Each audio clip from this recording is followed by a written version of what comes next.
ഞാൻ എപ്പോഴും നിങ്ങളോട് പറയാറില്ലേ നമ്മളെ പടച്ചും പാവാണെന്നുള്ളത്, ആരെയും വേദനിപ്പിക്കാത്ത ഒരാളാണെന്ന്. കുറച്ചുകൂടെ ക്ലാരിറ്റി തരാൻ വേണ്ടിയിട്ടൊരു സംഭവം കൂടെ ഷെയർ ചെയ്യാം.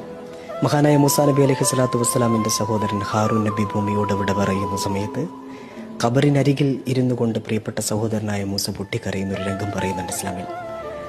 ഖബറിലെ ഭയാനകതകളെ ഓർത്ത്, തൻ്റെ പ്രിയപ്പെട്ടവൻ്റെ വേർപാടിനെ കുറിച്ച് ഓർത്തൊക്കെയായിരുന്നു കരഞ്ഞത്.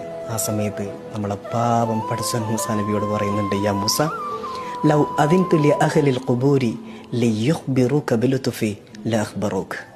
ഞാനെങ്ങാനും ഈ മറമാടപ്പെട്ട മനുഷ്യർക്കൊക്കെ അവരെ ഞാൻ എങ്ങനെ ട്രീറ്റ് ചെയ്തു, അവരോട് ഞാൻ എത്ര സൗമ്യമായി പെരുമാറി എന്നത് വിളിച്ചു പറയാനുള്ള ഒരു അവസരം കൊടുത്തു കഴിഞ്ഞാൽ അവർക്ക് എണീറ്റ് നിന്ന് വിളിച്ചു പറയുമായിരുന്നു എൻ്റെ സ്നേഹത്തെക്കുറിച്ച്, കാരുണ്യത്തെക്കുറിച്ച്.